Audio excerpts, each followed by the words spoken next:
Hello everyone, ਸਵਾਗਤ ਹੈ ਜੀ ਤੁਹਾਡਾ ਅੱਜ ਦੀ ਇਸ ਵੀਡੀਓ ਦੇ ਵਿੱਚ। ਉਮੀਦ ਕਰਦੀ ਹਾਂ ਤੁਸੀਂ ਸਾਰੇ ਠੀਕ ਹੋਵੋਗੇ। ਜਿੱਦਾਂ ਕਿ ਤੁਹਾਨੂੰ ਪਤਾ ਜਿਹੜਾ ਆਪਣਾ ਚੈਨਲ ਹੈ ET2 994 ਦੀ ਤਿਆਰੀ ਦੇ ਵਿੱਚ ਜੁਟ ਚੁੱਕਿਆ ਹੈ। ਠੀਕ ਹੈ, ਆਪਾਂ ਨੇ ਹਿੰਦੀ ਦੀਆਂ ਕਲਾਸਿਸ ਜਿਹੜੀਆਂ ਨੇ ਸਟਾਰਟ ਕਰ ਦਿੱਤੀਆਂ ਨੇ। ਸਭ ਤੋਂ ਪਹਿਲਾ ਚੈਪਟਰ ਜਿਹੜਾ ਹਿੰਦੀ ਦਾ ਹੈਗਾ ਹੈ ਉਹ ਆਪਾਂ ਕਵਰ ਕਰ ਚੁੱਕੇ ਹਾਂ, ਜਿਹਦਾ ਨਾਮ ਸੀ ਭਾਸ਼ਾ ਔਰ ਲਿਪੀ। ਜਿਨ੍ਹਾਂ ਨੇ ਉਹ ਵੀਡੀਓ ਨਹੀਂ ਦੇਖੀ ਤਾਂ ਡਿਸਕ੍ਰਿਪਸ਼ਨ ਦੇ ਵਿੱਚ ਲਿੰਕ ਹੈਗਾ ਹੈ, ਤੁਸੀਂ ਜਾ ਕੇ ਦੇਖ ਸਕਦੇ ਹੋ। ਉਸ ਤੋਂ ਬਾਅਦ ਉਸ ਚੈਪਟਰ ਦੇ ਅੱਜ ਆਪਾਂ ਕਰਨ ਜਾ ਰਹੇ ਹਾਂ ਕੁਐਸਚਨਸ। ਠੀਕ ਹੈ, ਉਹ ਚੈਪਟਰ ਜਿਹੜਾ ਆਪਣਾ ਪੂਰਾ ਕੰਪਲੀਟ ਹੋ ਚੁੱਕਿਆ ਹੈ। ਤਾਂ ਹੁਣ ਅੱਜ ਆਪਾਂ ਉਸ ਚੈਪਟਰ ਦੇ ਜਿਹੜੇ ਆ MCQ ਕਰਨ ਜਾ ਰਹੇ ਹਾਂ। ਤਾਂ ਇਸ ਕਰਕੇ ਵੀਡੀਓ ਨੂੰ ਜ਼ਰੂਰ ਐਂਡ ਤੱਕ ਦੇਖਿਓ ਤਾਂ ਕਿ ਤੁਹਾਡਾ ਜਿਹੜਾ ਚੈਪਟਰ ਹੈ ਬਿਲਕੁਲ ਵਧੀਆ ਤਰੀਕੇ ਨਾਲ ਕਵਰ ਹੋ ਜੇ। ਐਮ ਸ਼ੋਰ ਜੇਕਰ ਤੁਸੀਂ ਦੋਨੋਂ ਵੀਡੀਓ ਚੰਗੇ ਤਰੀਕੇ ਨਾਲ ਦੇਖਦੇ ਹੋ ਤਾਂ ਤੁਹਾਡਾ ਇਸ ਚੈਪਟਰ ਦੇ ਵਿੱਚੋਂ ਇੱਕ ਵੀ ਨੰਬਰ ਨਹੀਂ ਕੱਟਣ ਵਾਲਾ। ਤਾਂ ਸਟਾਰਟ ਕਰਦੇ ਹਾਂ ਅੱਜ ਦੀ ਵੀਡੀਓ। फर्स्ट नंबर क्वेश्चन है, हिंदी किस लिपि में लिखी जाती है। ਜਿਹੜੀ ਆਪਣੀ ਹਿੰਦੀ ਭਾਸ਼ਾ ਹੈ ਉਹ ਕਿਹੜੀ ਲਿਪੀ ਦੇ ਵਿੱਚ ਲਿਖੀ ਜਾਂਦੀ ਹੈ ਉਹ ਪੁੱਛਿਆ ਗਿਆ। ਲਾਸਟ ਈਅਰ ਇਹ ਐਗਜ਼ਾਮ ਦੇ ਵਿੱਚ ਆਇਆ ਹੋਇਆ ਕੁਐਸਚਨ ਹੈ, ਪ੍ਰੀਵੀਅਸ ਈਅਰ ਦੇ ਵਿੱਚ। ਠੀਕ ਹੈ, ਤਾਂ ਜਿਹੜੀ ਆਪਣੀ ਹਿੰਦੀ ਭਾਸ਼ਾ ਹੈ ਉਹ ਲਿਖੀ ਜਾਂਦੀ ਹੈ ਜੀ ਦੇਵਨਾਗਰੀ ਲਿਪੀ ਦੇ ਵਿੱਚ। ਠੀਕ ਹੈ, ਦੇਵਨਾਗਰੀ ਲਿਪੀ ਦੇ ਵਿੱਚ ਜਿਹੜੀ ਆਪਣੀ ਹਿੰਦੀ ਭਾਸ਼ਾ ਲਿਖੀ ਜਾਂਦੀ ਹੈ। Second option is the right answer है। ਨੈਕਸਟ ਕੁਐਸਚਨ ਹੈ, ਭਾਸ਼ਾ के कितने रूप हैं। ਹਿੰਦੀ ਦੇ ਅਕੋਰਡਿੰਗ ਜਿਹੜੀ ਆਪਣੀ ਭਾਸ਼ਾ ਹੁੰਦੀ ਹੈ, ਠੀਕ ਹੈ, ਉਸਦੇ ਕਿੰਨੇ ਰੂਪ ਹਨ। ਤਾਂ ਜਦੋਂ ਆਪਾਂ ਨੇ ਵੀਡੀਓ ਦਾ ਪੂਰਾ ਲੈਕਚਰ ਲਗਾਇਆ ਸੀ ਇਸ ਟੌਪਿਕ ਨੂੰ ਕਵਰ ਕਰਨ ਟਾਈਮ, ਤਾਂ ਤੁਹਾਨੂੰ ਮੈਂ ਦੱਸਿਆ ਸੀਗਾ ਕਿ ਜਿਹੜੀ ਭਾਸ਼ਾ ਹੁੰਦੀ ਹੈ ਉਸਦੇ ਦੋ ਰੂਪ ਹੁੰਦੇ ਨੇ। ਕਿਹੜੇ ਦੋ ਰੂਪ ਹੁੰਦੇ ਨੇ, ਇੱਕ ਮੌਖਿਕ ਭਾਸ਼ਾ ਅਤੇ ਇੱਕ ਲਿਖਿਤ ਭਾਸ਼ਾ। ਮੌਖਿਕ ਭਾਸ਼ਾ ਉਹ ਭਾਸ਼ਾ ਹੁੰਦੀ ਹੈ ਜਿਹੜੀ ਕਿ ਆਪਾਂ ਬੋਲ ਕੇ ਪ੍ਰਗਟ ਕਰਦੇ ਹਾਂ, ਅਤੇ ਲਿਖਿਤ ਭਾਸ਼ਾ ਉਹ ਵਾਲੀ ਭਾਸ਼ਾ ਹੁੰਦੀ ਹੈ ਜਿਸ ਨੂੰ ਕਿ ਆਪਾਂ ਲਿਖ ਕੇ ਪ੍ਰਗਟ ਕਰਦੇ ਹਾਂ। ਠੀਕ ਹੈ, ਤਾਂ ਦੋਨੋਂ ਹੀ ਰੂਪ ਜਿਹੜੇ ਨੇ ਭਾਸ਼ਾ ਦੇ ਵਰਤੇ ਜਾਂਦੇ ਨੇ। ਅਤੇ ਭਾਸ਼ਾ ਦੇ ਕਿੰਨੇ ਰੂਪ ਹੋ ਗਏ, ਦੋ ਰੂਪ ਹੋ ਗਏ। Option number 4 is the right answer है। नेक्स्ट क्वेश्चन है, क्वेश्चन नंबर 3, मौखिक भाषा की आधारभूत इकाई क्या है। ਜਿਹੜੀ ਆਪਣੀ ਮੌਖਿਕ ਭਾਸ਼ਾ ਹੁੰਦੀ ਹੈ ਉਸਦੀ ਇਕਾਈ ਪੁੱਛਿਆ। ਠੀਕ ਹੈ, ਉਸਦੀ ਇਕਾਈ ਕਿਹੜੀ ਹੈ ਮੌਖਿਕ ਭਾਸ਼ਾ ਦੀ। ਠੀਕ ਹੈ, ਜਿਹੜੀ ਆਪਾਂ ਬੋਲ ਕੇ ਪ੍ਰਗਟ ਕਰਦੇ ਹਾਂ ਉਸਦੀ ਇਕਾਈ ਕਿਹੜੀ ਹੁੰਦੀ ਹੈ ਉਹ ਪੁੱਛਿਆ ਗਿਆ। ਅਤੇ ਜਿਹੜੀ ਭਾਸ਼ਾ ਆਪਾਂ ਬੋਲ ਕੇ ਪ੍ਰਗਟ ਕਰਦੇ ਹਾਂ ਉਸਦੀ ਜਿਹੜੀ ਇਕਾਈ ਹੈ ਉਹ ਧੁਨੀ ਹੁੰਦੀ ਹੈ। ਠੀਕ ਹੈ, ਜਿਹੜੀ ਆਪਣੀ ਬੋਲਣ ਵਾਲੀ ਭਾਸ਼ਾ ਆਪਾਂ ਉਸਨੂੰ ਧੁਨੀਆਂ ਦੇ ਰਾਹੀਂ ਹੀ ਪ੍ਰਗਟ ਕਰਦੇ ਹਾਂ, ਉਚਾਰਨ ਕਰਦੇ ਹਾਂ, ਤਾਂ ਹੀ ਜਿਹੜੀ ਆਪਣੀ ਮੌਖਿਕ ਭਾਸ਼ਾ ਬਾਹਰ ਪ੍ਰਗਟ ਹੋ ਪਾਉਂਦੀ ਹੈ। ਜੇਕਰ ਗੱਲ ਕਰੀਏ ਲਿਖਿਤ ਭਾਸ਼ਾ ਦੀ ਇਕਾਈ, ਤਾਂ ਲਿਖਿਤ ਭਾਸ਼ਾ ਜਿਹੜੀ ਹੁੰਦੀ ਹੈ ਉਸਦੀ ਇਕਾਈ ਹੁੰਦੀ ਹੈ ਵਰਣ। ਠੀਕ ਹੈ, ਜਦੋਂ ਆਪਾਂ ਕਿਸੇ ਭਾਸ਼ਾ ਨੂੰ ਲਿਖਦੇ ਹਾਂ ਤਾਂ ਉਹਦੇ ਲਈ ਆਪਾਂ ਨੂੰ ਅੱਖਰਾਂ ਦੀ ਲੋੜ ਹੁੰਦੀ ਹੈ। ਜਿੱਦਾਂ ਆਪਾਂ ਮੰਨ ਲਓ ਹਮ ਲਿਖਣਾ ਹੈ, ਹੁਣ ਇਹ ਕਿਹੜੀ ਭਾਸ਼ਾ, ਲਿਖਿਤ ਭਾਸ਼ਾ ਹੈ, ਕਿਉਂਕਿ ਮੈਂ ਲਿਖ ਰਹੀ ਹਾਂ। ਤਾਂ ਇਹਦੇ ਲਈ ਮੈਨੂੰ ਪਹਿਲਾਂ ਹ ਦੀ ਲੋੜ ਪਈ, ਫਿਰ ਮੈਨੂੰ ਮ ਦੀ ਲੋੜ ਪਈ, ਅਤੇ ਇਹਨਾਂ ਦੋਨਾਂ ਨੂੰ ਜੋੜ ਕੇ ਆਪਣਾ ਕੀ ਬਣ ਗਿਆ, ਪੂਰਾ ਵਰਡ ਬਣ ਗਿਆ। ਤਾਂ ਇਹ ਪੂਰਾ ਵਰਡ ਕੀ ਕਹਿਲਾਊਗਾ, ਵਰਣ। ਠੀਕ ਹੈ, ਤਾਂ ਲਿਖਿਤ ਭਾਸ਼ਾ ਦੇ ਲਈ ਜਿਹੜੀ ਚੀਜ਼ ਆਪਾਂ ਨੂੰ ਜ਼ਰੂਰੀ ਹੁੰਦੀ ਹੈ ਉਹ ਹੁੰਦੀ ਹੈ ਵਰਣ। ਤਾਂ ਇਸ ਕਰਕੇ ਲਿਖਿਤ ਭਾਸ਼ਾ ਦੀ ਜਿਹੜੀ ਇਕਾਈ ਹੈ ਉਹ ਹੁੰਦੀ ਹੈ ਵਰਣ। ਮੌਖਿਕ ਭਾਸ਼ਾ ਦੀ ਇਕਾਈ ਧੁਨੀ ਹੈ। ਠੀਕ ਹੈ, ਧੁਨੀ, ਅਤੇ ਲਿਖਿਤ ਭਾਸ਼ਾ ਦੀ ਇਕਾਈ ਹੈ ਵਰਣ। ਠੀਕ ਹੈ, ਤਾਂ ਇਹਦਾ ਜਿਹੜਾ ਰਾइट आंसर ਹੈ ਉਹ ਹੈਗਾ ਜੀ ਆਪਸ਼ਨ ਨੰਬਰ 2। ਨੈਕਸਟ ਕੁਐਸਚਨ ਹੈ, ਕੁਐਸਚਨ ਨੰਬਰ 4, ਪੰਜਾਬੀ ਕੀ ਲਿਪੀ ਕੌਣ ਸੀ ਹੈ। ਜਿਹੜੀ ਆਪਣੀ ਪੰਜਾਬੀ ਭਾਸ਼ਾ ਹੈ, ਠੀਕ ਹੈ, ਉਸਦੀ ਲਿਪੀ ਪੁੱਛਿਆ ਕਿਹੜੀ ਹੁੰਦੀ ਹੈ। ਤਾਂ ਆਪਸ਼ਨ ਦਿੱਤੇ ਹੋਏ ਨੇ ਆਪਾਂ ਨੂੰ, ਦੇਵਨਾਗਰੀ ਲਿਪੀ, ਗੁਰਮੁਖੀ ਲਿਪੀ, ਰੋਮਨ ਲਿਪੀ ਜਾਂ ਫਿਰ ਨਾਗਰੀ ਲਿਪੀ। ਤਾਂ ਜਿਹੜੀ ਆਪਣੀ ਪੰਜਾਬੀ ਭਾਸ਼ਾ ਹੈ ਇਹਦੀ ਜਿਹੜੀ ਲਿਪੀ ਹੁੰਦੀ ਹੈ ਉਹ ਹੁੰਦੀ ਹੈ ਜੀ ਗੁਰਮੁਖੀ ਲਿਪੀ। ਠੀਕ ਹੈ, ਜਿਹਦੇ ਵਿੱਚ ਕਿ ਆਪਾਂ ਨੂੰ ਊੜਾ, ਐੜਾ, ਲਗਾ, ਅੱਖਰ, ਮਾਤਰਾਵਾਂ ਦੇਖਣ ਨੂੰ ਮਿਲਦੀਆਂ ਨੇ। ਉਹ ਸਾਰੀ ਜਿਹੜੀ ਲਿਪੀ ਹੁੰਦੀ ਹੈ ਆਪਣੀ ਗੁਰਮੁਖੀ ਲਿਪੀ ਹੁੰਦੀ ਹੈ, ਜਿਹੜੀ ਕਿ ਪੰਜਾਬੀ ਭਾਸ਼ਾ ਦੇ ਵਿੱਚ ਬੋਲੀ ਜਾਂਦੀ ਹੈ। ਠੀਕ ਹੈ, ਨੈਕਸਟ ਕੁਐਸਚਨ ਹੈ, question number 5, very important question. Hindi, Punjabi, Roman ਇਹ ਭਾਸ਼ਾएं कैसे लिखी जाती हैं। ਜਿਹੜੀ ਆਪਣੀਆਂ ਤਿੰਨ ਭਾਸ਼ਾਵਾਂ ਦਿੱਤੀਆਂ ਗਈਆਂ ਨੇ ਆਪਾਂ ਨੂੰ, ਹਿੰਦੀ, ਪੰਜਾਬੀ ਅਤੇ ਰੋਮਨ। ਠੀਕ ਹੈ, ਇਹ ਜਿਹੜੀਆਂ ਤਿੰਨ ਭਾਸ਼ਾਵਾਂ ਨੇ ਇਹ ਕਿਸ ਤਰੀਕੇ ਨਾਲ ਲਿਖੀਆਂ ਜਾਂਦੀਆਂ ਨੇ ਇਹ ਪੁੱਛਿਆ ਗਿਆ।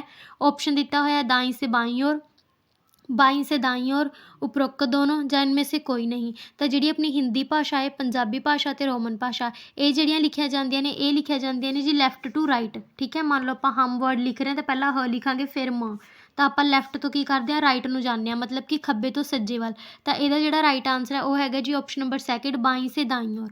ਹਿੰਦੀ, ਪੰਜਾਬੀ, ਰੋਮਨ ਇਹ ਤਿੰਨੋਂ ਭਾਸ਼ਾਵਾਂ ਜਿਹੜੀਆਂ ਨੇ बाईं से दाईं ओर ਲਿਖੀਆਂ ਜਾਂਦੀਆਂ ਨੇ। ਠੀਕ ਹੈ, option number 2 is the right answer ਹੈ। ਨੈਕਸਟ ਕੁਐਸਚਨ ਹੈ, ਕੁਐਸਚਨ ਨੰਬਰ 6।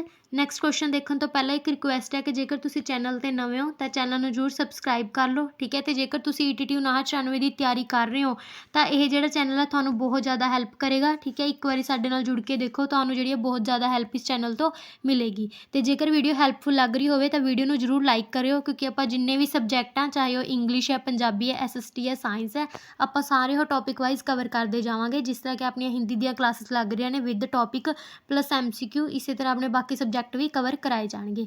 ठीक है, तो नेक्स्ट क्वेश्चन है अपने को, अंग्रेजी भाषा की लिपि कौन सी है। जी अपनी इंग्लिश लैंगुएज है इसकी लिपि पूछी है कि है। ऑप्शन दित्तियां हुई ने चित्रलिपि, नागरी लिपि, रोमन लिपि ਜਾਂ ਇਹਨਾਂ ਵਿੱਚੋਂ ਕੋਈ नहीं। तो जी अपनी अंग्रेजी भाषा होंगी है इसकी लिपि जी होंगी है वो होंगी है जी रोमन लिपि। ठीक है, रोमन लिपि का जोड़ा राइट आंसर है ऑप्शन नंबर 3। ਤੇ ਜਿਹੜਾ ਇਹ PDF ਹੈ ਤੁਹਾਨੂੰ, ਚਾਹੇ ਉਹ ਪਿਛਲੀ ਜਿਹੜੀ ਆਪਾਂ ਨੇ ਥਿਊਰੀ ਕਰਾਈ ਹੈ ਇਸ ਚੈਪਟਰ ਦੀ, ਪੂਰੇ ਚੈਪਟਰ ਦੀ, ਉਸਦਾ ਪੂਰਾ PDF ਤੇ ਇਹ ਵਾਲੇ MCQ ਦਾ ਪੂਰਾ PDF ਵਿਦ ਆਨਸਰ ਤੁਹਾਨੂੰ ਜਿਹੜਾ ਟੈਲੀਗ੍ਰਾਮ ਗਰੁੱਪ ਦੇ ਵਿੱਚ ਮਿਲ ਜਾਏਗਾ। ਠੀਕ ਹੈ, ਇਸ ਕਰਕੇ ਟੈਲੀਗ੍ਰਾਮ ਗਰੁੱਪ ਨੂੰ ਜ਼ਰੂਰ ਜੁਆਇਨ ਕਰ ਲਿਓ। ਡਿਸਕ੍ਰਿਪਸ਼ਨ ਦੇ ਵਿੱਚ ਲਿੰਕ ਹੈਗਾ, ਤੁਸੀਂ ਕਲਿੱਕ ਕਰਕੇ ਉਸ ਨੂੰ ਜੁਆਇਨ ਕਰ ਸਕਦੇ ਹੋ। क्वेश्चन नंबर 7 है व्याकरण के कितने अंग है। ਜਿਹੜੀ ਆਪਣੀ ਹਿੰਦੀ ਦੀ ਵਿਆਕਰਣ ਹੈ ਉਸਦੇ ਕਿੰਨੇ ਪਾਰਟ ਹੁੰਦੇ ਨੇ, ਕਿੰਨੇ ਅੰਗ ਹੁੰਦੇ ਨੇ, ਇਹ ਪੁੱਛਿਆ ਗਿਆ। ਠੀਕ ਹੈ, ਤਾਂ ਜਦੋਂ ਆਪਾਂ ਨੇ ਇਹ ਚੈਪਟਰ ਕਰਿਆ ਸੀ ਤਾਂ ਤੁਹਾਨੂੰ ਦੱਸਿਆ ਗਿਆ ਸੀ ਜਿਹੜੀ ਆਪਣੀ ਵਿਆਕਰਣ ਹੈ ਉਸਦੇ 3 ਪਾਰਟ ਹੁੰਦੇ ਨੇ। ਠੀਕ ਹੈ, 3 ਅੰਗ ਹੁੰਦੇ ਨੇ। ਕਿਹੜੇ ਕਿਹੜੇ? ਸਭ ਤੋਂ ਪਹਿਲਾਂ ਹੁੰਦਾ ਹੈ ਵਰਣ ਵਿਚਾਰ। ਠੀਕ ਹੈ, ਵਰਣ ਵਿਚਾਰ ਦੇ ਅੰਦਰ ਆਪਾਂ ਵਰਣਾਂ ਦਾ ਗਿਆਨ ਪ੍ਰਾਪਤ ਕਰਦੇ ਹਾਂ, ਵਰਣਾਂ ਦੀ ਜਿਹੜੀ ਡੈਫੀਨੇਸ਼ਨ ਆ ਉਸਦੇ ਬਾਰੇ ਪੜ੍ਹਦੇ ਹਾਂ। ਠੀਕ ਹੈ, ਤਾਂ ਵਰਣ ਵਿਚਾਰ ਦੇ ਅੰਦਰ ਆਪਾਂ ਵਰਣਾਂ ਦੀ ਗੱਲ ਕਰਦੇ ਹਾਂ। ਉਸ ਤੋਂ ਬਾਅਦ ਜੇ ਗੱਲ ਕਰੀਏ ਸੈਕਿੰਡ ਪਾਰਟ ਦੀ, ਤਾਂ ਸੈਕਿੰਡ ਪਾਰਟ ਦੇ ਹੁੰਦਾ ਹੈ ਸ਼ਬਦ ਵਿਚਾਰ। ਠੀਕ ਹੈ, ਸ਼ਬਦ ਵਿਚਾਰ ਦੇ ਵਿੱਚ ਆਪਾਂ ਸ਼ਬਦਾਂ ਦੇ ਭੇਦ, ਸ਼ਬਦਾਂ ਦਾ ਗਿਆਨ, ਸ਼ਬਦਾਂ ਦਾ ਬੋਧ ਕਰਦੇ ਹਾਂ। ਠੀਕ ਹੈ, ਤੇ ਜਿਹੜਾ ਥਰਡ ਪਾਰਟ ਹੁੰਦਾ ਹੈ ਉਹ ਹੁੰਦਾ ਹੈ ਜੀ ਵਾਕਿਆ ਵਿਚਾਰ। ਠੀਕ ਹੈ, ਜਿਹਦੇ ਵਿੱਚ ਕਿ ਆਪਾਂ ਵਾਕਿਆ ਦੇ ਸਟਰਕਚਰ, ਵਾਕਿਆ ਦੇ ਪਾਰਟ, ਠੀਕ ਹੈ, ਵਾਕਿਆ ਦੀ ਡੈਫੀਨੇਸ਼ਨ, ਪੂਰਾ ਵਾਕਿਆ ਬਾਰੇ ਪੜ੍ਹਦੇ ਹਾਂ। ਤਾਂ ਵਿਆਕਰਣ ਦੇ ਜਿਹੜੇ ਨੇ 3 ਅੰਗ ਹੁੰਦੇ ਨੇ। Option number 2 is the right answer ਹੈ, ਵਰਣ ਵਿਚਾਰ, ਸ਼ਬਦ ਵਿਚਾਰ ਅਤੇ ਵਾਕਿਆ ਵਿਚਾਰ। ठीक है, option number 2 is the right answer है। नेक्स्ट क्वेश्चन है क्वेश्चन नंबर 8, कौन सी उपभाषा हिंदी की नहीं है। जब जिन्हों ने तो वो वीडियो देखिया ने उन्होंने ये सारे क्वेश्चन जोड़े ने बहुत सौखे लगणगे। ठीक है, क्योंकि उसदे विच मैं कल्ला पॉइंट जो क्लीयर कराया बिल्कुल प्रूफ के नाल। ठीक है, तो इस करके सब तो पहले तुसीं वो वीडियो जरूर देखियो, फिर ये क्वेश्चन सॉल्व करियो जरूर। तो कौन सी उपभाषा हिंदी की नहीं है, तो जी अपनी गुजराती हिंदी है ये कोई उपभाषा नहीं हैगी। ठीक है, जो आप हिंदी दी उपभाषावां बारे पढ़ते हैं तो आपां नूं पता लगता है कि 5 उपभाषावां ने हिंदी दियाँ। पूर्वी हिंदी हो गई, राजस्थानी हिंदी हो गई, पहाड़ी हिंदी, तो जिहड़ियां 2 बाकियां ने वो हैगी जी पश्चिमी हिंदी एंड लास्ट बिहारी हिंदी। ठीक है, हिंदी दियां जिहड़ियां 5 उपभाषावां ने पश्चिमी, पूर्वी, पहाड़ी, राजस्थानी ते बिहारी हिंदी। तो जिहड़ा ऑप्शन नंबर 3 है इस दा राइट आंसर है। ठीक है, क्योंकि उन्होंने पूछा सी नहीं है इन्हां विचों किहड़ी उपभाषा नहीं है, तो गुजराती हिंदी जिहड़ी है इसकी उपभाषा नहीं हैगी। नेक्स्ट क्वेश्चन है क्वेश्चन नंबर 9, मूक और बधिरों की भाषा डैश है।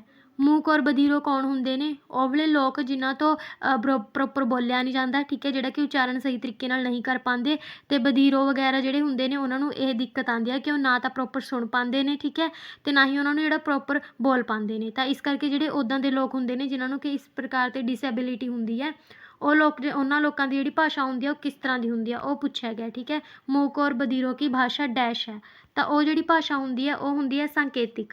ਠੀਕ ਹੈ, ਸੰਕੇਤਿਕ ਭਾਸ਼ਾ ਕਿਹੜੀ ਹੁੰਦੀ ਹੈ? ਜਿਸ ਨੂੰ ਕਿ ਆਪਾਂ ਸੰਕੇਤਾਂ, ਐਕਸ਼ਨਸ ਦੇ ਨਾਲ ਇੱਕ ਦੂਜੇ ਕੋਲ ਆਪਣੇ ਜਿਹੜੇ ਆਪਣੇ ਥੋਟਸ ਨੇ, ਆਪਣੇ ਵਿਚਾਰ ਨੇ ਟਰਾਂਸਫਰ ਕਰਦੇ ਹਾਂ। ठीक है, option number 3 is the right answer है संकेतिक। वेरी वेरी इंपॉर्टेंट क्वेश्चन है, जिन्ने भी देखो क्वेश्चन इस PDF ਦੇ ਵਿੱਚ ਘੱਟ कवर किए गए हैं।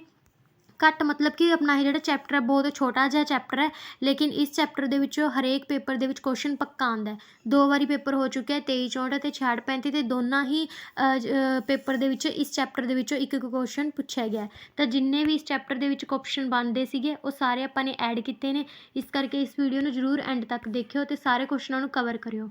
नैक्सट क्वेश्चन है ध्वनि चिन्हों को क्या कहते हैं। ਜਦੋਂ ਆਪਾਂ ਨੇ ਡੈਫੀਨੇਸ਼ਨਸ ਪੜ੍ਹੀਆਂ ਸੀ ਉਹਨਾਂ ਦੇ ਵਿੱਚ ਆਪਾਂ ਨੇ ਇੱਕ ਡੈਫੀਨੇਸ਼ਨ ਪੜ੍ਹੀ ਸੀ ਧਵਨੀ ਚਿੰਨ੍ਹਾਂ ਦੀ। ਠੀਕ ਹੈ, ਧਵਨੀ ਚਿੰਨ੍ਹੋਂ ਕੋ ਕਿਆ ਕਹਤੇ ਆ, ਤਾਂ ਇਹਨੂੰ ਕਹਿੰਦੇ ਨੇ ਜੀ ਲਿਪੀ।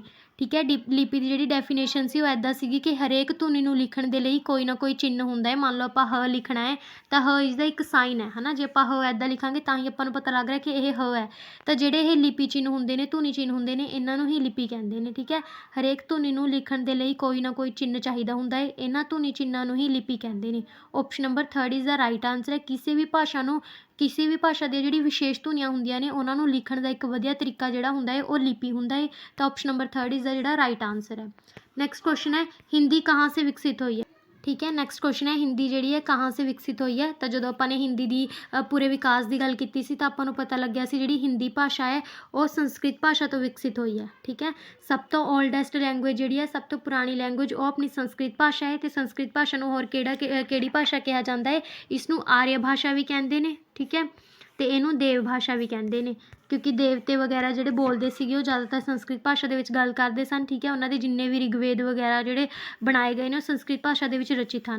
तो इस करके जी सब तो ओल्डेस्ट लैंगुएज है वो हैगी जी संस्कृत, तो जी अपनी हिंदी भाषा है वो भी संस्कृत लैंगुएज तो ही बनी है। ठीक है, तो ऑप्शन नंबर 2 इज़ दा जिहड़ा राइट आंसर है बिल्कुल। तो उस तो बाद जे गल करिए देवनागरी लिपि की, देवनागरी लिपि के 4 भाषावां लिखियां जांदियां ने, किहड़ी-किहड़ियां लिखियां जांदियां ने, हिंदी हो गई अपनी, ठीक है, ਸੰਸਕ੍ਰਿਤ ਲਿਖੀ ਜਾਂਦੀ ਹੈ, ਨੇਪਾਲੀ ਲਿਖੀ ਜਾਂਦੀ ਹੈ ਅਤੇ ਮਰਾਠੀ। ਇਹ ਚਾਰੋਂ ਭਾਸ਼ਾਵਾਂ ਜਿਹੜੀਆਂ ਨੇ ਦੇਵਨਾਗਰੀ ਲਿਪੀ ਦੇ ਵਿੱਚ ਲਿਖੀਆਂ ਜਾਂਦੀਆਂ ਨੇ। ਆਪਾਂ ਨੂੰ ਆਪਸ਼ਨ ਦੇ ਕੇ ਪੁੱਛਿਆ ਜਾ ਸਕਦਾ ਹੈ ਕਿ ਇਹਨਾਂ ਵਿੱਚੋਂ ਕਿਹੜੀ ਭਾਸ਼ਾ ਜਿਹੜੀ ਦੇਵਨਾਗਰੀ ਲਿਪੀ ਦੁਆਰਾ ਨਹੀਂ ਲਿਖੀ ਜਾਂਦੀ, ਤਾਂ ਆਪਾਂ ਨੇ ਉਹਨਾਂ ਦੇ ਵਿੱਚੋਂ ਕਰੈਕਟ ਆਪਸ਼ਨ ਚੁਣਨਾ ਹੈ। ਤਾਂ ਸਿਰਫ ਇਹ 4 ਲੈਂਗੁਏਜਸ ਨੇ, ਠੀਕ ਹੈ, ਹਿੰਦੀ, ਨੇਪਾਲੀ, ਸੰਸਕ੍ਰਿਤ, ਮਰਾਠੀ, ਜਿਹੜੀ ਕਿ ਦੇਵਨਾਗਰੀ ਲਿਪੀ ਦੇ ਵਿੱਚ ਲਿਖੀਆਂ ਜਾਂਦੀਆਂ ਨੇ। ਨੈਕਸਟ ਕੁਐਸਚਨ ਹੈ ਕੁਐਸਚਨ ਨੰਬਰ 12ਵਾਂ, ਹਿੰਦੀ ਦਿਵਸ ਕਬ ਮਨਾਇਆ ਜਾता है। ਜਿਹੜਾ ਆਪਣਾ ਹਿੰਦੀ ਡੇ ਹੈ ਉਹ ਕਦੋਂ ਮਨਾਇਆ ਜਾਂਦਾ ਹੈ, ਤਾਂ ਹਿੰਦੀ ਡੇ ਮਨਾਇਆ ਜਾਂਦਾ ਹੈ ਜੀ 14 ਸੈਪਟੰਬਰ ਨੂੰ, ਠੀਕ ਹੈ, 14 ਸੈਪਟੰਬਰ ਨੂੰ ਮਨਾਇਆ ਜਾਂਦਾ ਹੈ। ਇੱਥੇ 15 ਦੀ ਜਗ੍ਹਾ ਤੁਸੀਂ 14 ਕਰ ਲਿਓ ਆਪਸ਼ਨ ਨੰਬਰ 1 ਦੇ ਵਿੱਚ, ਠੀਕ ਹੈ। 14 ਸੈਪਟੰਬਰ ਨੂੰ ਮਨਾਇਆ ਜਾਂਦਾ ਹੈ, ਲੇਕਿਨ 40 ਸੈਪਟੰਬਰ ਨੂੰ ਕਿਉਂ ਮਨਾਇਆ ਜਾਂਦਾ ਹੈ, ਕਿਉਂਕਿ ਜਿਹੜਾ 14 ਸੈਪਟੰਬਰ ਨੂੰ ਕੀ ਹੋਇਆ ਸੀ, ਜਿੱਦਾਂ ਆਪਾਂ ਨੂੰ ਪਤਾ ਹੈ ਕਿ ਆਪਣੀ ਸੰਵਿਧਾਨ ਦੀ ਜਿਹੜੀ 8ਵੀਂ ਸੂਚੀ ਹੈ ਉਸ ਦੇ ਵਿੱਚ ਜਿਹੜੀਆਂ ਭਾਸ਼ਾਵਾਂ ਨੂੰ ਮਾਨਤਾ ਪ੍ਰਾਪਤ ਕੀਤੀਆਂ ਗਈਆਂ ਨੇ, ਠੀਕ ਹੈ, ਮਾਨਤਾ ਦਿੱਤੀ ਗਈ ਹੈ, ਤਾਂ ਉਹਨਾਂ ਦੇ ਵਿੱਚ ਜਿਹੜੀ ਆਪਣੀ ਹਿੰਦੀ ਭਾਸ਼ਾ ਹੈ ਉਸ ਨੂੰ 14 ਸੈਪਟੰਬਰ 1949 ਨੂੰ, ਠੀਕ ਹੈ, ਡੇਟ ਯਾਦ ਰੱਖਿਓ, 14 ਸੈਪਟੰਬਰ 1949 ਨੂੰ ਜਿਹੜੀ ਹੈ ਮਾਨਤਾ ਪ੍ਰਾਪਤ ਹੋਈ ਸੀ ਭਾਰਤੀ ਸੰਵਿਧਾਨ ਦੇ ਵਿੱਚ। ਤਾਂ ਇਸ ਕਰਕੇ 14 ਸੈਪਟੰਬਰ ਨੂੰ ਹਿੰਦੀ ਡੇ ਮਨਾਇਆ ਜਾਂਦਾ ਹੈ। ਤਾਂ ਇਹ ਪੁਆਇੰਟ ਜਿਹੜਾ ਬਿਲਕੁਲ ਤੁਸੀਂ ਧਿਆਨ ਨਾਲ ਨੋਟ ਕਰ ਲੈਣਾ, 14 ਸੈਪਟੰਬਰ, ਠੀਕ ਹੈ। ਨੈਕਸਟ ਕੁਐਸਚਨ ਦੇਖਦੇ ਹਾਂ ਕੁਐਸਚਨ ਨੰਬਰ 13। ਅਤੇ ਜੇਕਰ ਇੱਕ ਪੁਆਇੰਟ ਹੋਰ ਜੇ ਆਪਾਂ ਨੂੰ ਪੁੱਛਿਆ ਜਾਵੇ ਕਿ ਸੰਵਿਧਾਨ ਦੀ ਕਿਹੜੀ ਸੂਚੀ ਦੇ ਵਿੱਚ ਭਾਸ਼ਾਵਾਂ ਦਰਜ ਨੇ, ਤਾਂ ਉਹ ਹੈਗੀਆਂ ਨੇ ਜੀ 8ਵੀਂ ਸੂਚੀ ਦੇ ਵਿੱਚ, ਠੀਕ ਹੈ। ਅਤੇ ਕਿੰਨੀਆਂ ਭਾਸ਼ਾਵਾਂ ਨੇ, ਟੋਟਲ 22 ਭਾਸ਼ਾਵਾਂ ਨੇ, ਠੀਕ ਹੈ। 22 ਭਾਸ਼ਾਵਾਂ ਜਿਹੜੀਆਂ ਨੇ ਸੰਵਿਧਾਨ ਦੇ ਵਿੱਚ ਦਰਜ ਨੇ, ਤਾਂ ਜਿਹੜੀਆਂ ਉਹਨਾਂ ਦੇ ਵਿੱਚੋਂ ਆਪਣੀ ਹਿੰਦੀ ਭਾਸ਼ਾ ਹੈ ਉਹ ਕਿੰਨਵੇਂ ਨੰਬਰ 'ਤੇ ਆਉਂਦੀ ਹੈ, ਉਹ ਆਉਂਦੀ ਹੈ ਜੀ 4ਥੇ ਨੰਬਰ 'ਤੇ, ਠੀਕ ਹੈ। 4ਥੇ ਨੰਬਰ 'ਤੇ ਜਿਹੜੀ ਹਿੰਦੀ ਭਾਸ਼ਾ ਨੂੰ ਮਾਨਤਾ ਪ੍ਰਾਪਤ ਹੋਈ ਹੈ 14 ਸੈਪਟੰਬਰ 1949 ਨੂੰ, ਇਸੇ ਕਰਕੇ 14 ਸੈਪਟੰਬਰ ਨੂੰ ਜਿਹੜਾ ਆਪਣਾ ਹਿੰਦੀ ਡੇ ਮਨਾਇਆ ਜਾਂਦਾ ਹੈ। नेक्स्ट क्वेश्चन देखते हैं क्वेश्चन नंबर 13, संविधान में कितनी भाषाएं सम्मिलित हैं। ਜਿਹੜੇ ਆਪਣਾ ਸੰਵਿਧਾਨ ਹੈ ਉਸ ਦੇ ਵਿੱਚ ਕਿੰਨੀਆਂ ਭਾਸ਼ਾਵਾਂ ਨੂੰ ਸ਼ਾਮਿਲ ਕੀਤਾ ਗਿਆ ਹੈ, ਠੀਕ ਹੈ, ਕਿੰਨੀਆਂ ਭਾਸ਼ਾਵਾਂ ਨੂੰ ਜਿਹੜੀ ਮਾਨਤਾ ਦਿੱਤੀ ਗਈ ਹੈ ਉਹ ਪੁੱਛਿਆ ਗਿਆ। ਤਾਂ ਇਹਦਾ ਜਿਹੜਾ ਰਾਈਟ ਆਨਸਰ ਹੈ ਉਹ ਹੈਗਾ 22 ਭਾਸ਼ਾਵਾਂ, ਠੀਕ ਹੈ। ਜਿਹੜਾ ਆਪਣਾ ਸੰਵਿਧਾਨ ਹੈ ਉਸ ਦੀ 8ਵੀਂ ਅਨੁਸੂਚੀ ਦੇ ਵਿੱਚ 22 ਭਾਸ਼ਾਵਾਂ ਦਰਜ ਕੀਤੀਆਂ ਗਈਆਂ ਨੇ ਜਿਨ੍ਹਾਂ ਨੂੰ ਕਿ ਮਾਨਤਾ ਦਿੱਤੀ ਗਈ ਹੈ। ਉਹਨਾਂ ਵਿੱਚੋਂ ਹਿੰਦੀ ਜਿਹੜਾ ਹੈ 4ਥੇ ਨੰਬਰ 'ਤੇ ਹੈ। ਤਾਂ ਇਹਦਾ ਜਿਹੜਾ ਰਾਈਟ ਆਨਸਰ ਹੈ ਉਹ ਹੈਗਾ ਜੀ ਆਪਸ਼ਨ ਨੰਬਰ 1, 22 ਭਾਸ਼ਾਵਾਂ। ਨੈਕਸਟ ਕੁਐਸਚਨ ਹੈ ਕੁਐਸਚਨ ਨੰबर 14। ਤਾਂ ਨੈਕਸਟ क्वेश्चन है अपना क्वेश्चन नंबर 14, कौन सी भाषा को आर्य भाषा या देव भाषा कहते हैं। ਤਾਂ ਇਹਦਾ ਜਿਹੜਾ ਆਨਸਰ ਹੈ ਮੈਂ ਤੁਹਾਨੂੰ ਉੱਪਰ ਦੱਸ ਚੁੱਕੀ ਹਾਂ, ਠੀਕ ਹੈ। ਜਿਹੜੀ ਸੰਸਕ੍ਰਿਤ ਭਾਸ਼ਾ ਹੈ ਉਸ ਨੂੰ ਆਰਿਆ ਭਾਸ਼ਾ ਜਾਂ ਦੇਵ ਭਾਸ਼ਾ ਕਹਿੰਦੇ ਨੇ। ਆਰਿਆ ਭਾਸ਼ਾ ਕਿਉਂਕਿ ਇਹ ਆਰੀਆ ਭਾਸ਼ਾ ਨੂੰ ਬਿਲੋਂਗ ਕਰਦੀ ਹੈ, ਠੀਕ ਹੈ। ਆਰੀਆ ਭਾਸ਼ਾਵਾਂ ਦੇ ਵਿੱਚੋਂ ਇੱਕ ਭਾਸ਼ਾ ਇਹ, ਅਤੇ ਜਿਹੜੀ ਦੇਵ ਭਾਸ਼ਾ ਉਹਦਾ ਮਤਲਬ ਇਹੀ ਹੈ ਕਿ ਜਿੰਨੇ ਵੀ ਦੇਵਤੇ ਹੁੰਦੇ ਸਨ, ਠੀਕ ਹੈ, ਉਹ ਸਾਰੇ ਸੰਸਕ੍ਰਿਤ ਭਾਸ਼ਾ ਦਾ ਉਪਯੋਗ ਕਰਦੇ ਸਨ, ਠੀਕ ਹੈ। ਤਾਂ ਇਸ ਕਰਕੇ ਜਿਹੜਾ ਆਰੀਆ ਭਾਸ਼ਾ ਜਾਂ ਦੇਵ ਭਾਸ਼ਾ ਕਹਿੰਦੇ ਨੇ ਉਹ ਸੰਸਕ੍ਰਿਤ ਭਾਸ਼ਾ ਨੂੰ ਹੀ ਕਹਿੰਦੇ ਨੇ, ਠੀਕ ਹੈ। ਨੈਕਸਟ ਕੁਐਸਚਨ ਦੇਖਦੇ ਹਾਂ ਕੁਐਸਚਨ ਨੰਬਰ ਲਾਸਟ ਜਿਹੜਾ ਆਪਣਾ 15, ਠੀਕ ਹੈ, 50 ਨੰਬਰ ਕੁਐਸਚਨ ਹੈ। ਉਸ ਤੋਂ ਬਾਅਦ ਉਸ ਦੇ ਨਾਲ ਹੀ ਤੁਸੀਂ ਇੱਕ ਪੁਆਇੰਟ ਹੋਰ ਐਡ ਕਰ ਲਓ ਕਿ ਜਿਹੜੀਆਂ ਭਾਰਤੀ ਦੀਆਂ ਹੁਣ ਦੀਆਂ ਜਿੰਨੀਆਂ ਵੀ ਵਰਤਮਾਨ ਲਿਪੀਆਂ ਨੇ, ਸਿਰਫ 2 ਲਿਪੀਆਂ ਨੂੰ ਛੱਡ ਕੇ ਅਰਬੀ ਅਤੇ ਫਾਰਸੀ, ਬਾਕੀ ਸਾਰੀ ਜਿੰਨੀਆਂ ਵੀ ਲਿਪੀਆਂ ਨੇ ਉਹ ਬ੍ਰਾਹਮੀ ਲਿਪੀ ਤੋਂ ਵਿਕਸਿਤ ਹੋਈਆਂ ਨੇ, ਠੀਕ ਹੈ। ਕਿਹੜੀ ਲਿਪੀ ਤੋਂ ਵਿਕਸਿਤ ਹੋਈਆਂ ਨੇ, ਬ੍ਰਾਹਮੀ ਲਿਪੀ ਤੋਂ ਵਿਕਸਿਤ ਹੋਈਆਂ ਨੇ। ਚਾਹੇ ਆਪਣੀ ਦੇਵਨਾਗਰੀ ਲਿਪੀ ਹੈ ਜਾਂ ਫਿਰ ਕੋਈ ਵੀ ਲਿਪੀ ਹੈ, ਉਹ ਜ਼ਿਆਦਾਤਰ ਜਿਹੜੀਆਂ ਨੇ ਬ੍ਰਾਹਮੀ ਭਾਸ਼ਾ ਤੋਂ ਹੀ, ਬ੍ਰਾਹਮੀ ਲਿਪੀਆਂ ਦੇ ਵਿੱਚੋਂ ਹੀ ਜਿਹੜੀ ਹੈ ਉਹ ਉਪਜੀਆਂ ਨੇ, ਠੀਕ ਹੈ। ਤਾਂ ਇਹ ਪੁਆਇੰਟ ਵੀ ਜ਼ਰੂਰ ਯਾਦ ਰੱਖਣਾ ਹੈ। ਲਾਸਟ ਕੁਐਸਚਨ ਹੈ ਵਿਸ਼ਵ ਹਿੰਦੀ ਦਿਵਸ ਕਬ ਮਨਾਇਆ ਜਾਤਾ ਹੈ। ਜੇਕਰ ਉੱਪਰ ਤੁਸੀਂ ਧਿਆਨ ਨਾਲ ਪੜ੍ਹੋਗੇ ਤਾਂ ਉਸ ਦੇ ਵਿੱਚ ਆਪਾਂ ਨੇ ਪੁੱਛਿਆ ਸੀ ਹਿੰਦੀ ਦਿਵਸ, ਸਿਰਫ ਔਰ ਸਿਰਫ ਹਿੰਦੀ ਡੇ ਪੁੱਛਿਆ ਸੀ, ਠੀਕ ਹੈ, ਜਿਹੜਾ ਕਿ 14 ਸੈਪਟੰਬਰ ਨੂੰ ਮਨਾਇਆ ਜਾਂਦਾ ਹੈ। ਤਾਂ ਹੁਣ ਜਿਹੜਾ ਇਸ ਕੁਐਸਚਨ ਦੇ ਵਿੱਚ ਪੁੱਛਿਆ ਗਿਆ ਉਹ ਪੁੱਛਿਆ ਗਿਆ ਆਪਾਂ ਨੂੰ ਵਿਸ਼ਵ ਹਿੰਦੀ ਡੇ, ਠੀਕ ਹੈ। ਦੋਨਾਂ ਦੇ ਵਿੱਚ ਫਰਕ ਹੈ। ਜੇਕਰ ਆਪਾਂ ਨੂੰ ਸਿੰਪਲ ਪੁੱਛਿਆ ਜਾਵੇ ਹਿੰਦੀ ਡੇ ਤਾਂ ਆਪਾਂ ਨੇ ਕਹਿਣਾ ਹੈ 14 ਸੈਪਟੰਬਰ। ਜੇ ਆਪਾਂ ਨੂੰ ਪੁੱਛਿਆ ਜਾਵੇ ਵਰਲਡ ਹਿੰਦੀ ਡੇ, ਠੀਕ ਹੈ, ਵਿਸ਼ਵ ਹਿੰਦੀ ਦਿਵਸ, ਤਾਂ ਇਹ ਮਨਾਇਆ ਜਾਂਦਾ ਹੈ ਜੀ 10 ਜਨਵਰੀ ਨੂੰ, ਠੀਕ ਹੈ। Option number 3 is the right answer ਹੈ। ਪੂਰੇ ਵਰਲਡ ਦੇ ਵਿੱਚ ਜਿਹੜਾ ਹਿੰਦੀ ਡੇ ਮਨਾਇਆ ਜਾਂਦਾ ਉਹ ਮਨਾਇਆ ਜਾਂਦਾ ਜੀ 10 ਜਨਵਰੀ ਨੂੰ। Option number 3 is the right answer ਹੈ। ਤਾਂ ਇਹ ਸੀਗੀ ਅੱਜ ਦੀ ਆਪਣੀ ਵੀਡੀਓ, ਠੀਕ ਹੈ। ਇਸ ਚੈਪਟਰ ਦੇ ਵਿੱਚੋਂ ਜਿੰਨੇ ਵੀ ਕੁਐਸਚਨ ਬਣ ਸਕਦੇ ਸੀ ਬਿਲਕੁਲ ਇੰਪੋਰਟੈਂਟ, ਉਹ ਆਪਾਂ ਨੇ ਇਸ ਵੀਡੀਓ ਦੇ ਵਿੱਚ ਪੂਰੇ ਐਡ ਕੀਤੇ ਨੇ। ਤਾਂ ਇਸ ਦੇ ਨਾਲ ਹੀ ਆਪਣੀ ਜਿਹੜੀ ਹਿੰਦੀ ਦਾ ਪਹਿਲਾ ਚੈਪਟਰ ਹੈ ਉਹ ਕਵਰ ਹੋ ਚੁੱਕਿਆ, ਠੀਕ ਹੈ, ਜਿਹਦਾ ਨਾਮ ਕੀ ਸੀ, ਭਾਸ਼ਾ ਔਰ ਲਿਪੀ। ਉਹਦਾ ਆਪਾਂ ਨੇ ਪੂਰਾ ਚੈਪਟਰ ਵੀ ਡਿਸਕਸ ਕੀਤਾ ਹੈ ਚੰਗੀ ਤਰ੍ਹਾਂ, ਅਤੇ ਉਹਦੇ MCQ ਵੀ ਸੋਲਵ ਕਰਨੇ। ਹੁਣ ਆਪਾਂ ਨੈਕਸਟ ਵੀਡੀਓ ਦੇ ਵਿੱਚ ਇਹਦਾ ਸੈਕਿੰਡ ਚੈਪਟਰ ਲੈ ਕੇ ਆਵਾਂਗੇ ਹਿੰਦੀ ਦਾ, ਜਿਹਦਾ ਨਾਮ ਹੈ ਵਰਣ ਵਿਚਾਰ, ਠੀਕ ਹੈ। ਤਾਂ ਉਹਦੀ ਆਪਾਂ ਸੈਕਿੰਡ ਕਲਾਸ ਲਗਾਵਾਂਗੇ ਵਰਣ ਵਿਚਾਰ 'ਤੇ। ਇਸੇ ਤਰ੍ਹਾਂ ਆਪਾਂ ਇੱਕ ਕਰਕੇ ਹਿੰਦੀ ਦਾ ਪੂਰਾ ਸਿਲੇਬਸ ਕਵਰ ਕਰ ਲੈਣਾ ਹੈ, ਠੀਕ ਹੈ। ਤਾਂ ਇਸ ਕਰਕੇ ਚੈਨਲ ਨੂੰ ਜ਼ਰੂਰ ਸਬਸਕ੍ਰਾਈਬ ਕਰ ਲਿਓ, ਤੁਹਾਨੂੰ ਬਹੁਤ ਸਾਰੀ ਜਿਹੜੀ ਹੈਲਪ ਇਸ ਚੈਨਲ ਤੋਂ ਮਿਲੇਗੀ। ਬਾਕੀ ਜੇਕਰ ਤੁਹਾਡਾ ਕਿਸੇ ਤਰ੍ਹਾਂ ਦਾ ਕੋਈ ਡਾਊਟ ਹੋਵੇ, ਸੁਜੈਸ਼ਨ ਹੋਵੇ ਜਾਂ ਕੋਈ ਵਿਚਾਰ ਹੋਵੇ, ਤੁਸੀਂ ਕਮੈਂਟ ਸੈਕਸ਼ਨ ਦੇ ਵਿੱਚ ਬੇਝਿਜਕ ਹੋ ਕੇ ਲਿਖ ਸਕਦੇ ਹੋ, ਠੀਕ ਹੈ। ਅਤੇ ਵੀਡੀਓ ਨੂੰ ਲਾਈਕ ਕਰਨਾ ਨਾ ਭੁੱਲਣਾ, ਠੀਕ ਹੈ। ਤਾਂ ਵੀਡੀਓ ਦੇਖਣ ਦੇ ਲਈ ਤੁਹਾਡਾ ਧੰਨਵਾਦ, ਥੈਂਕ ਯੂ।